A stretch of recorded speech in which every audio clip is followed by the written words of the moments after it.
When everything becomes cheap enough, in reality, no one profits. For years, China's rise looked unstoppable, as if it were the giant factory of the world, a power that treated efficiency almost like an art form. Cities that never slept, production lines that never stopped, prices that fell a little more every year. So much so that Western competitors stopped even trying. This massive growth was the result of scale, discipline, and planning, a civilization that turned human labor into a colossal economic engine. But behind every miracle lies a cost, and China's greatest strength, the ability to make everything cheaper, faster, and bigger, eventually became its own weight.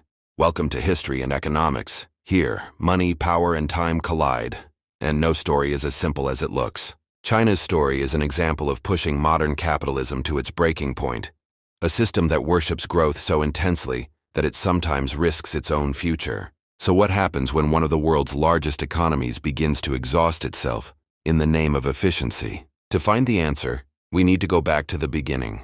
In 1978, Deng Xiaoping came forward and broke one of socialism's biggest taboos. He said that becoming rich was not shameful. It was an act of service to the country. And that's how China's extraordinary transformation began. Overnight, peasants became entrepreneurs. Rural areas filled with factories. Investors poured in from Japan, the US, Europe, because China was a vast opportunity. Cheap labor, unlimited manpower, a cooperative state. Special economic zones were opened. The rule was simple: no unnecessary obstacles, no ideological tests, just one goal: attract capital and export. And the target was more than achieved. Shenzhen, once a sleepy fishing town of 30,000 people, became a megacity of millions. The model spread across the entire country. Every city raced to become the next Shenzhen. Local governments borrowed to attract factories, highways, energy, industrial land, whatever it took. By the 2000s, China wasn't just growing, it was consuming everything the world demanded: steel, coal, copper, oil. If something could be manufactured, eventually it became made in China. But hidden within this growth was a danger. Success became defined by only one measure: being cheaper. Land got cheaper, taxes got cheaper, wages got cheaper. Firms cut margins, quality declined, profits eroded. Everyone was chasing growth. No one was thinking about sustainability. It had become a massive race to the bottom. For a while, it didn't matter. Millions of workers were flowing in from the countryside. They worked 12-hour shifts for a fraction of Western wages. Factories never stopped. Ports never slept. For Western consumers, it was like a miracle. $5 t-shirts, $300 iPhones. Endless cheapness, inflation-free abundance. And China truly did grow wealthier.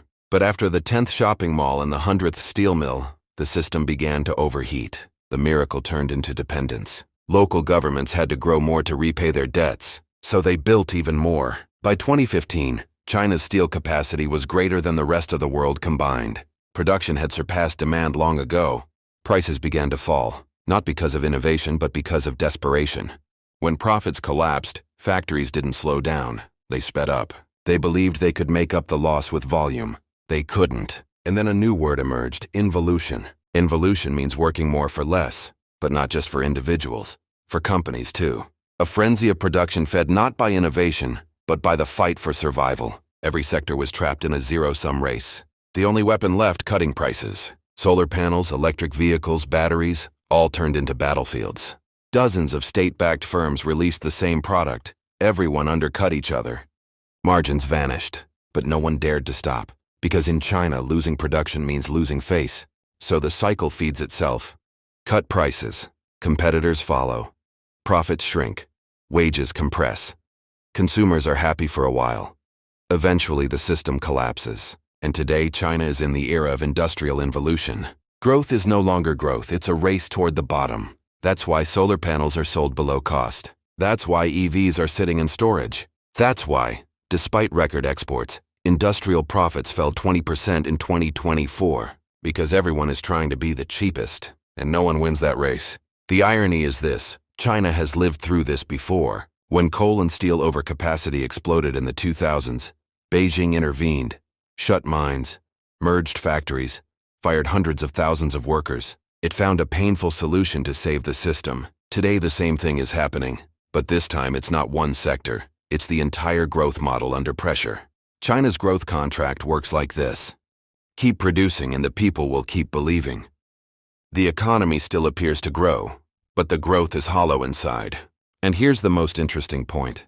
Part of this isn't a mistake. It's intentional. China knows how to use efficiency as a weapon. It aims not for short-term profit, but long-term market dominance. Sell below cost, crush competitors, take the market, then set the rules. It worked with steel. It worked with rare earth metals. It worked with shipbuilding. But this time the products are far more critical. Batteries, solar cells, electric motors, the technologies that form the backbone of the 21st century. On paper, the strategy is brilliant, but fragile, because no economy can survive on losses forever. Efficiency eventually becomes addiction. Innovation gets sidelined. Subsidies begin competing with each other. When a system focuses only on optimization, the thing it destroys is itself. And today China is facing that test. Overproduction has become a policy, but like every policy, it has a cost. Producing twice the solar panels the world needs, dividing the EV market among 100 brands, constantly pushing prices down. These don't create long-term prosperity, they only exhaust. China is exporting its own deflation to the world. Western factories shut down, developing countries struggle to build their own industries. The global economy becomes fragile. This cycle wasn't invented by China. History has seen it many times. Britain, Japan, Rome, all witnessed efficiency eventually collapsing their own systems. Today, China faces the same question. Can you stop optimizing long enough to survive? Leaders talk about rebalancing, but rebalancing takes time. And time is the most precious thing in a system addicted to growth. There is another irony. The products China overproduces, solar panels, batteries, EVs, are exactly what the world needs. But when prices crash and companies fail, even the green transition is disrupted. The world gets cheaper technology. China loses profitability. Cheap abundance is a trap. It doesn't create wealth. It devalues work. And at some point, efficiency stops being a virtue and becomes a sickness. Today, China's problem isn't lack of productivity. It's too much of it. There is no balance. Domestic demand doesn't support production. The system is hollowing out from within. The competition that made China rich is now suffocating everyone. And here is the most striking point. The more a system makes things cheap, the cheaper it makes itself. In the end, the only thing it destroys is itself. If this gave you a new perspective, subscribe. History has already given the answers. I'm just here to show you where to look.